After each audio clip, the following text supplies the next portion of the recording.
right, we're going to take a look at these ancestries in the new supplement. It is called Unnatural Selection. It is I believe we got this on Kickstarter, um, or it was a backer kit, one of the two. I have it here on a PDF. But we go up, there are some very nice artwork in here, but yeah, here's the cover. That's the one I got. Okay. As you can see here, there is quite a bit of content in here, both for players and the game master. The whole first section is for characters. This includes new ancestries, new classes, backgrounds, a pantheon, titles for the new classes, which is nice. I kind of like that part of Shadowdark. Something for character names. Also, the new classes in here, as you can see, have spells, which is kind of nice. If you have been following me on my website, tabletop-thoughts.com, I will put a link down in the comment part below. You will see that I did something similar to this with a supplement called the Player Companion for Shadowdark. It had a huge amount of new classes in that. One of the critiques, we'll say, I had of that supplement was that while I had a bunch of new classes, especially new spell casting classes, there was no new spells. So it was strictly, here's a new wizard type class. It has the same wizard spells. Here's another, like the sorcerer was in there, uh, but you still have wizard spells. There's a few spell casting classes like that. So you either use cleric spells or you use the wizard spells, but no new spells in it. Wow, that's something I wish they would have done. Here you can see they have new spells. Ceremonies is for I believe the shaman class. That's a way of their doing their like downtime instead of carousing and that they have ceremonies. There's some new monsters, some new treasure, and then Lottery of the Lost is a gauntlet style adventure for the level 0 characters. Here's a little story that's included. Some more artwork. I believe that is the Fiend class. All right. So Ancestry. So that's what we're going to cover in this video. If you did see my website where I was talking about that other supplement, you know I'm not a huge fan of new ancestry. Sorry.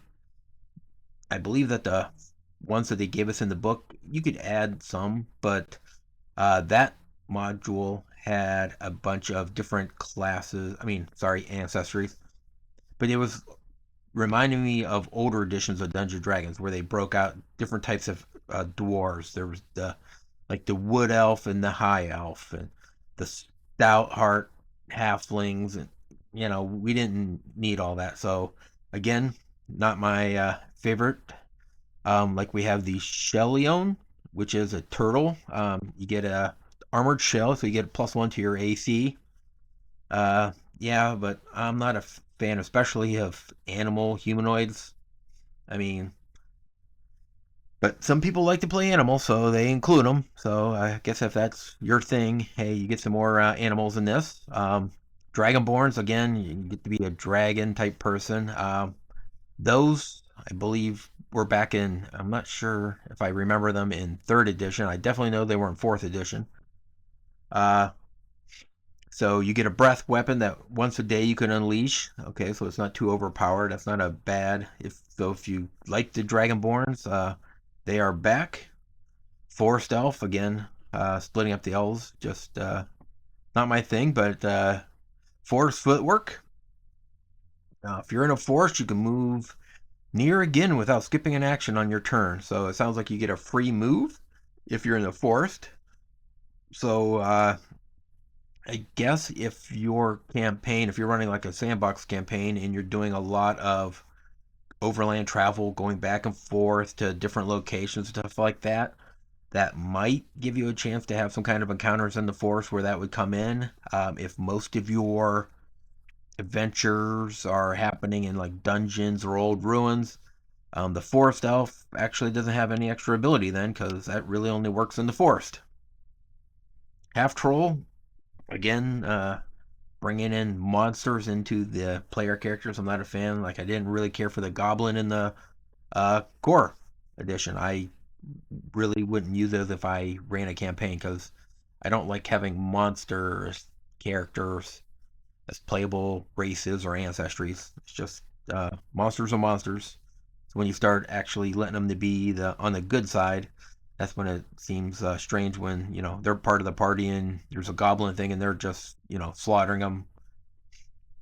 Shadow Elf. So these are stealthy offspring of drow who have embraced the surface as their home. So these would be, from what I understand, the drow were an offshoot of the elves from the surface. So I guess we have surface elves that became drow elves that came back to the surface for these. Friend of the Shadows. When shrouded in darkness, monsters will attack your allies first. I guess that's a cool move if you want to be the rogue and kind of stay outside of the light of the torch. You can see into the light, but maybe you're out in the darkness shooting into it. That's nice for you. Unfortunately for your friends in the party, as long as you're outside the light, the enemies won't attack them. So you don't have to worry about them getting hit, being off slightly by themselves. They're gonna let you guys take all the damage. I guess that's an okay thing. Tieflings. Tieflings are back. Self-reliant outcasts with a diabolic ancestry. So they know common and diabolic and heat sight. Once a day, you can see the heat signatures of living creatures for 3 rounds.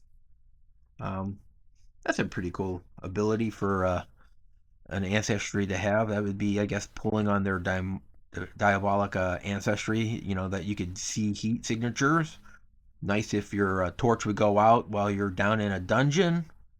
That wouldn't help you if they were zombies or skeletons or something like that. Maybe like if golems elementals wouldn't show up, but living creatures would. So that wouldn't be too bad. Okay, additional ancestries. Gnomes. Yes, the gnomes are back. People love their gnomes. I was never really a fan, but once a day, target a creature to become the object of your meddlesome pranks. You can force a reroll on an attack or a check. It's once a day. That's not too bad. But resurrected heroes chosen to fulfill your purpose, even in undeath. So you are undead. It's nice. Common and celestial or diabolic, and you're a walking corpse. At 0, you get to remain active, but you're still dying. Someone needs to stabilize you before you die, and you die early if you take your full hit points and damage again. Okay. Don't know, since you're undead, does that mean that if somebody would have spells that, because I think in this, if we look back, there was like a new pantheon for like death or something like that. I don't know if somebody who could command undead since you're technically undead, can they take over you?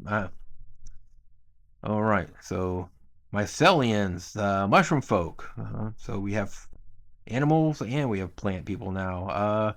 Telepathic. Once a day, you can release spores to gain telepathic communication with everything in near area. Last 10 rounds. All right, so that's almost like the myconids from Dungeons and Dragons. If you've ever played the Out of the Abyss adventure, there's a lot of myconids in there, and I believe the little guy who stuck with you from the beginning, his name's Sprout, that he had disability as well. This is how the mushroom folks talk to each other, I guess. So, all right, and then slime folks. All right, so you're made of slime. Common and primordial, and you can freely alter your shape to mimic other humanoids. So I guess you could. Now, when you mimic them, does that mean you look just like them, or you just take their rough shape? I guess we'd have to. Your DM or GM would have to roll on that from the beginning. And once a day, you could turn into a complete puddle of goo for 3 rounds. Your speed's halved, and your equipment doesn't get. So I guess if you have to get through a tiny hole or something like that, you're the guy for it. All right, Skurrids. All right, rat folk are back.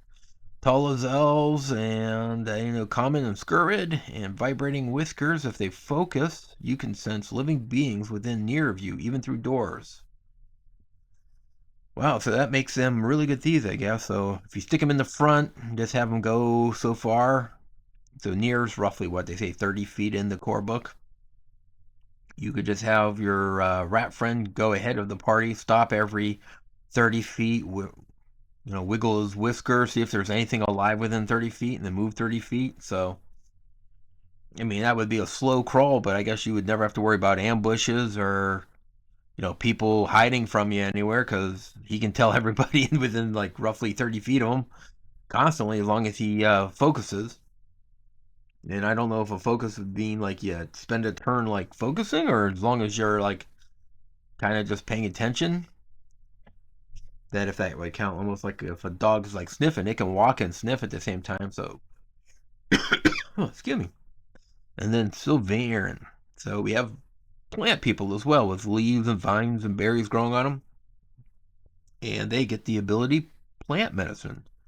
So they could take 2 points of damage to sprout a healing berry on their body, and eating it will heal a hit point. I guess that's not too overpowered because you're taking twice as much damage to create a healing berry. So it's not like you take a point, you could heal a point. So it's 2 to 1. But that would be nice, especially if you have a party that nobody's playing a cleric or somebody else who could easily heal. This would give you a chance that somebody's down, you don't have any healing potions. You could at least flip them a berry if you have the hit points to spare. Get them up to 1 hit point and be like, hey, you know what? That's it for today. We're going to head back and rest up or something like that.